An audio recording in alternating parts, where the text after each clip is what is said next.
It's a car, but it's so much more than a car. Some of you might have heard of Saab. Some of you might have, had one, didn't like it or loved it.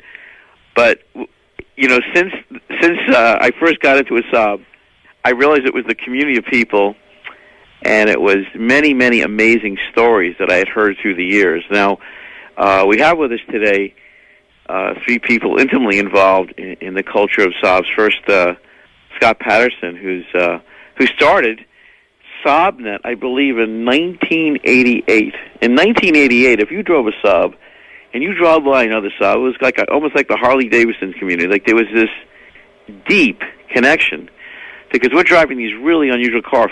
I think the original green car. This car was great on gas. It was designed in a way with such caring. If someone at the factory in Sweden, which did happen, had died during, I believe, hit like a moose or a huge reindeer, they designed the roof so that didn't happen again. It was it was much more than just a car company. It was really an idea about how to make a car that was environmental, that would function incredibly strong and had incredible longevity. And by the way, safety off the charts. There was no car other than Volvo that really had this incredible safety. And so, Scott, I'm happy we're on our next show on this Saab journey, this people journey, this community journey. And I was just thinking today, you're kind of an innovator with the Internet. Like 1988, I didn't know the Internet existed in 1988. Actually, Glenn, we don't have Scott yet, but we do have Greg and Jim ready. All right. Well, sometimes you have one, sometimes you don't have the other. So, Greg, welcome. Welcome to, I call this the Saab program, the Saab journey. Good morning. Good morning. How's it going? So, it's going good. It's going good. I just realized, when was the first time you actually ended up in a Saab? Before you became a mechanic, before, you work with all these creative, wonderful people. When was the first time you got turned on to a Saab? Well, I don't know. It's funny you say that because the first time, I didn't even know it, but growing up, my dad used to talk about my neighbor, who we were really close with. We considered them like, Uncle Ted and Auntie Ruth, even though they were just our neighbors. Mm-hmm. Always talked about how they had these crazy cars that were two-stroke and three-cylinder, and they were strange. And I didn't know what they were talking about at the time. I didn't know anything about cars. Then later in life, I found out that those were like the first Saabs. You had to mix oil with the gas. They were like moped motors in cars. So it was funny that everybody in my neighborhood knew that these people were like quirky because they had these cars. And it only struck me after I worked at the dealership that that's what they were driving. And they probably bought them from the dealership that I worked at first. Mm-hmm. And it was probably soon after they had opened.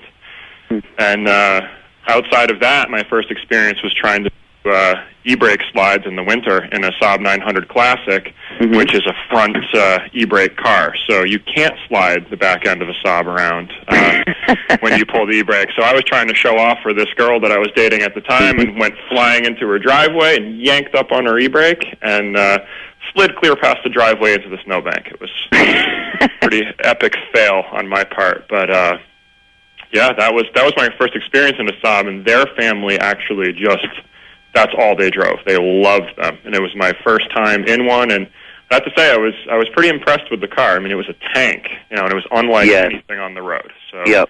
Excuse me, we have Scott now on. Oh, sure. Thank you, Marco. Let me do this. Let me just do one thing here. I want to since Scott just joined us, Greg, I want to reintroduce him because I realized this morning, Greg and Brian, that really, Scott, beyond just starting SaabNet in 1988, I was saying, Scott, I didn't know the Internet existed in 1988. that you really kind of, you're kind of an Internet or you're like a Steve Jobs in the sense that you started something before anybody even, bought into it. And so I said earlier that, when I was in my first Saab, I think my first Saab was a 900. It was a slow car, but I was so excited. I bought it from a neighbor, and I was like, I just so much wanted entrance into this community. And so when I actually found SaabNet, I didn't find it in 1988. I think I found it more in the 90s.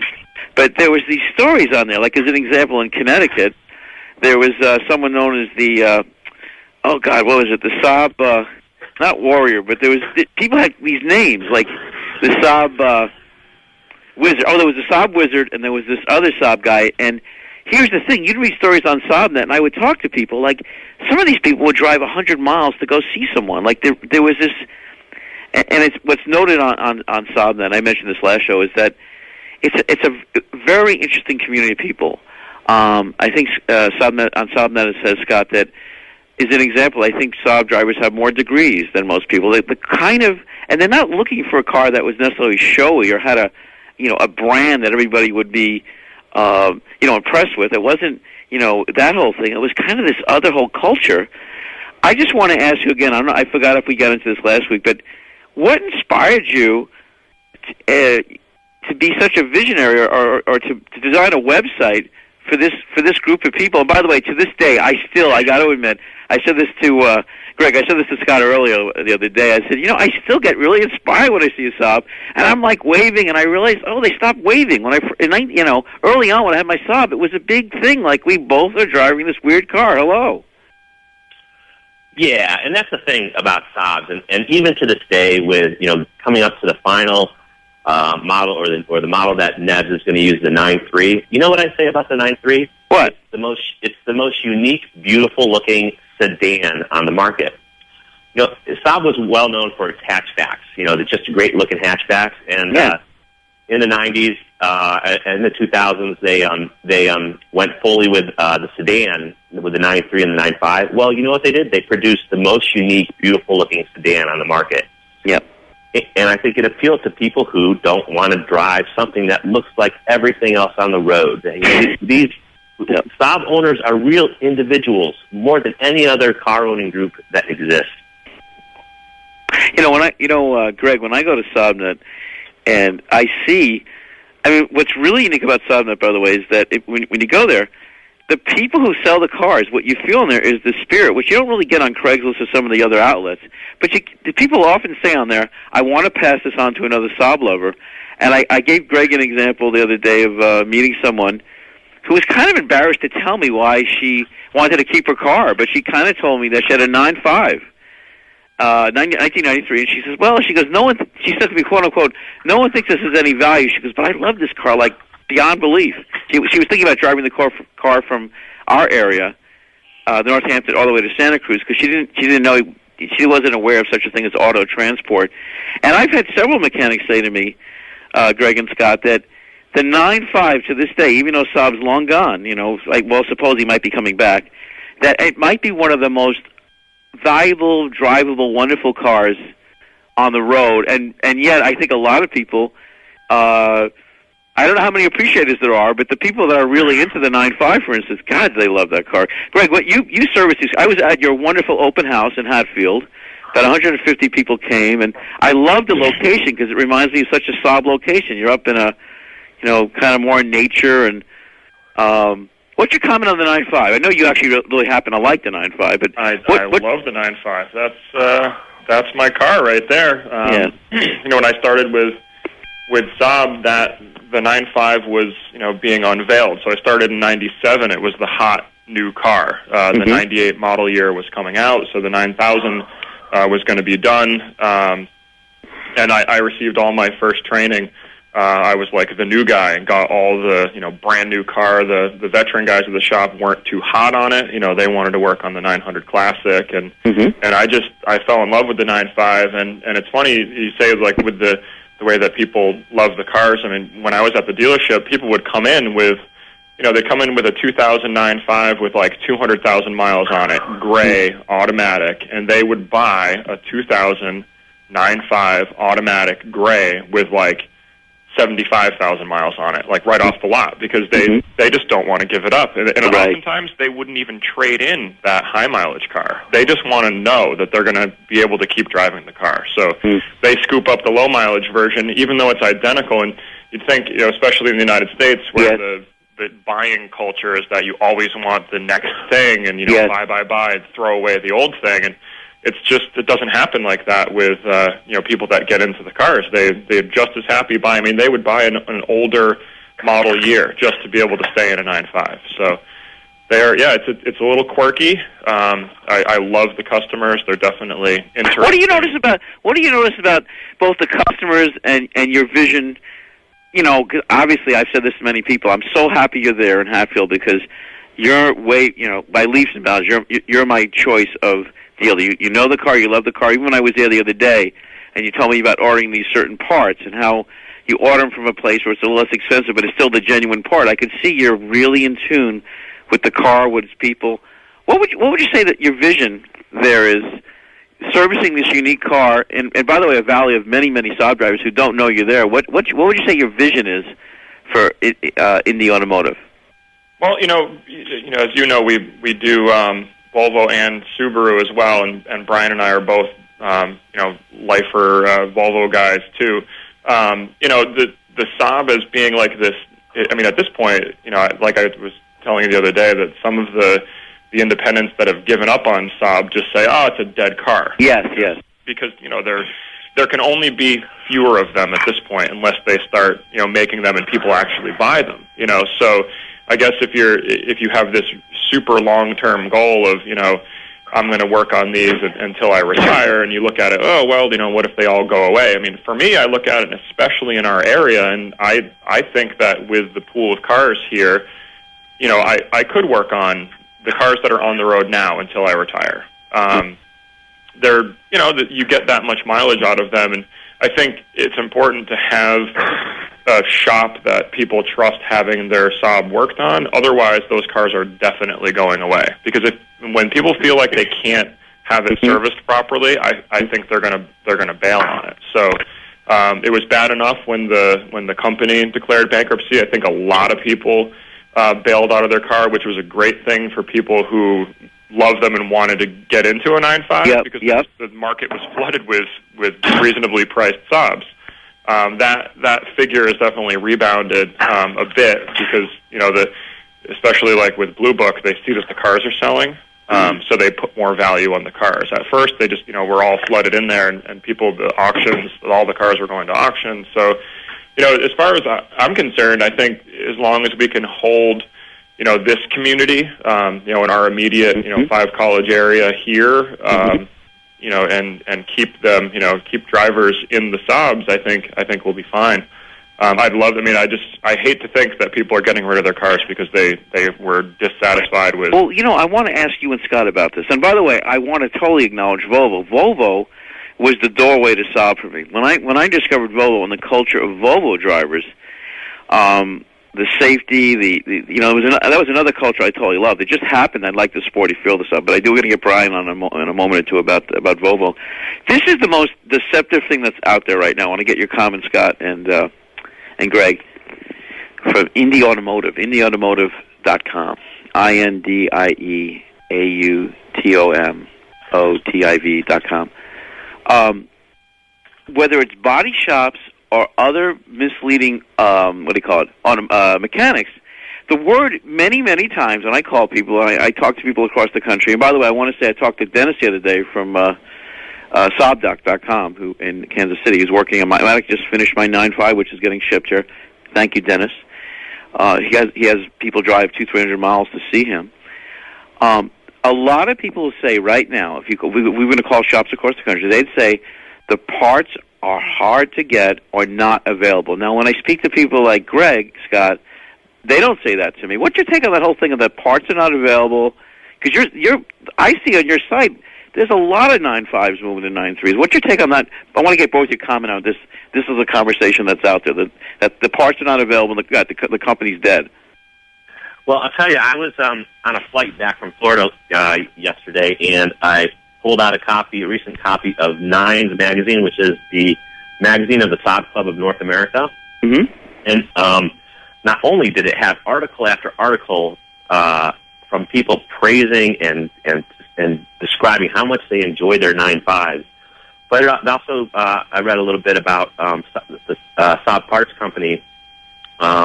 They're stamping body panels for these cars. I mean, the parts are available for these cars. There's no doubt about it. Yeah. Your comment, Greg? Yeah, I mean, I think I always feel like growing up in the Happy Valley here, among all the other benefits that we have of living in this bubble here. I've just been spoiled with, I started as a dealership and was there for 16 years, but at the same time, because the owners of the dealerships they were visionaries to bring Saab in anyways. I would have to think that people thought they were crazy when they first opened the dealership, like over 50 years ago. There was all these offshoots of independents like me, so guys that started there and then opened up their own thing. So when I was working at the dealership, there were 4 local Saab independents that were basically Saab only. And those guys were notorious for stockpiling parts cars and, finding their own way and getting things. So a lot of that stuff is still there and available to me. It's just been, second nature to know that stuff is available, and I'm sure that there are parts of the country where that is not the case. So people feel like I'm standing alone here. I've got this job, nobody wants to help me. But as far as I've found, other than a short time when, during the bankruptcy when I guess, GM wasn't covering the vendors' bills. They were basically saying, I'm not going to make the parts for you. So they were holding out. So there was a period of time when parts were hard to come by, especially original equipment stuff, and some companies don't make an aftermarket version. So there was a few months there where, it was touch and go with getting parts, but it's definitely turned around. But the greatest thing with the 9.5 and, the 9.3, the earlier generation 9.3, and even the 9.3 Sports Sedan now, they sold so many of them by only selling 2 cars at a time. They don't have 100 models. The availability of used stuff for those cars is pretty good. They're if you sold exclusively just 9.3s and 9.5s from 98 to 2007 or 8, then those cars are out there. So the scrap yards and the recyclers definitely have the parts available. So, if you're willing to either do the work yourself or hook up with a shop that knows what they're doing, the parts are readily available. I mean, you definitely run into some roadblocks occasionally, but, a lot of guys have figured out how to fix the things that you can't replace. So, I don't think it hasn't been that big of a struggle, I think. But that's, like I said, that's living in this little bubble here where it's been somewhat of and I want to say real quick, we're talking to Greg Lawrence, Indy Automotive in Hatfield in the Western Massachusetts Pioneer Valley. This conversation will be up on Saabnet.com, and you could actually see all the pictures and all the stories and all the, to this day, Scott, I find Saabnet to be such a homey, friendly place. I've never found a car site like Saabnet. That's why I asked you if you're going to start another car site, because it's so people-oriented. Like, I actually feel like they're like neighbors being honest about their car. It's a real unique feel that you have, that you still have at Saabnet. The feel hasn't changed. Was that your intention in the beginning, is to kind of, it seems representative of the car, that it's such a people-oriented, I don't know how to... I think everybody's being pretty honest about what the condition of the car is and what's going down.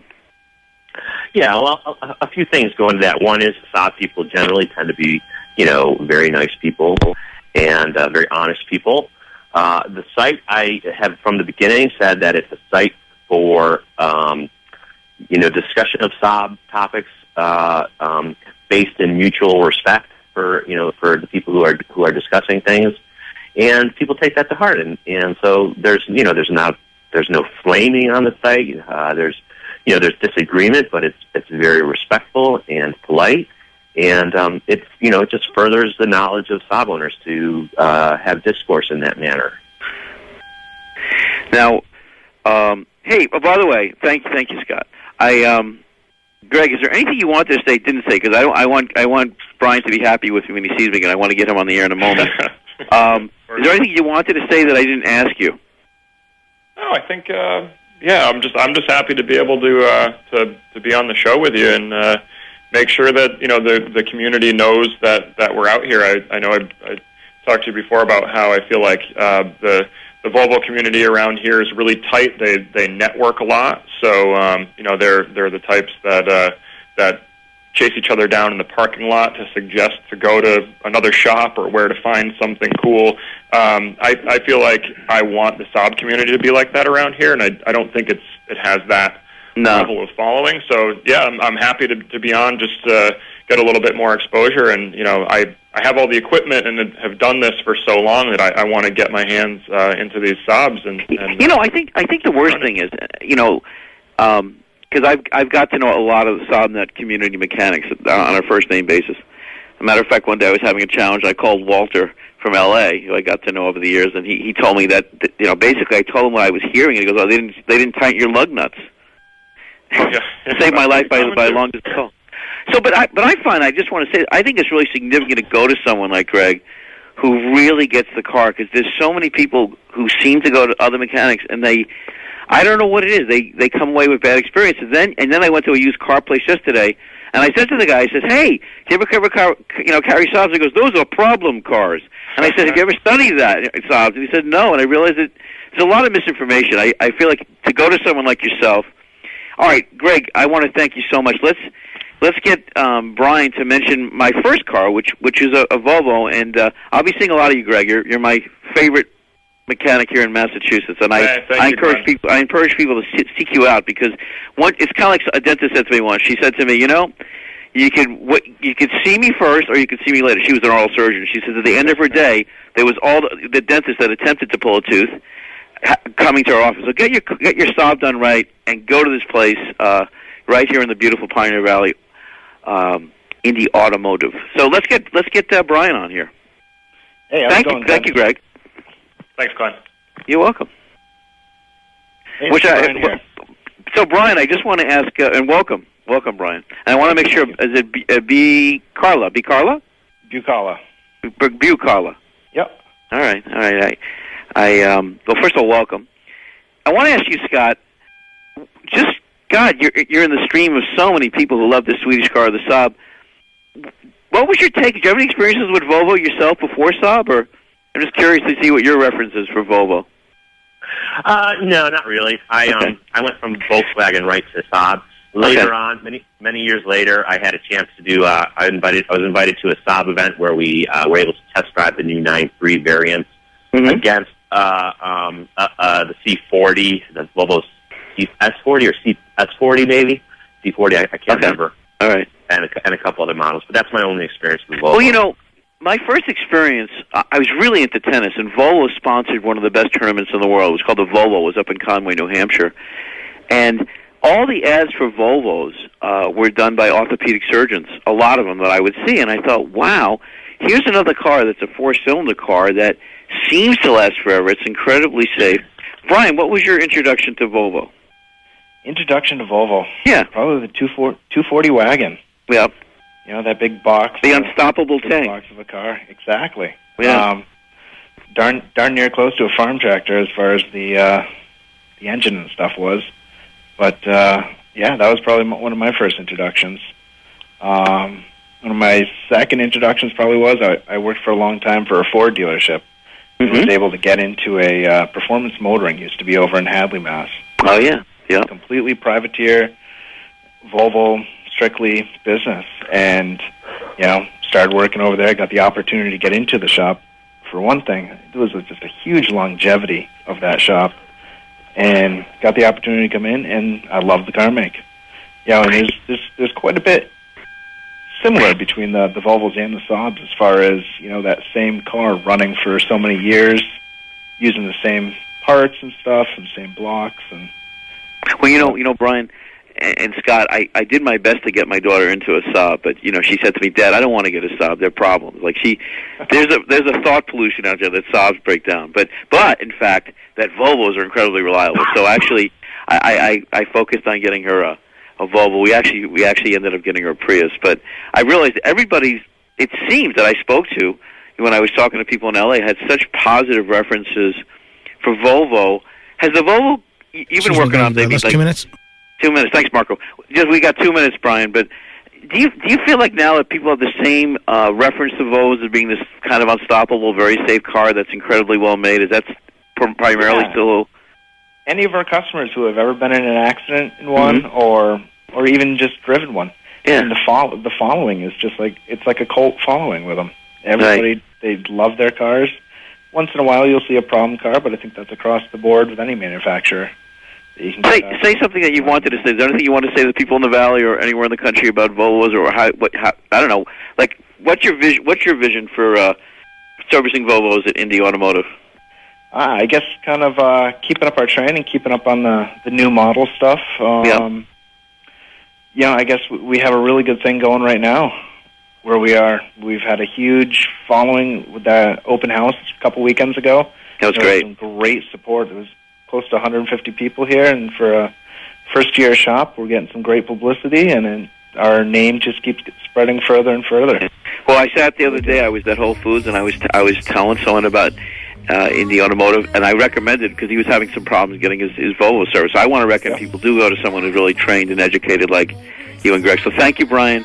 Thanks, Indy Automotive. And check out the reruns or the audio file of this on Saabnet, saabnet.com.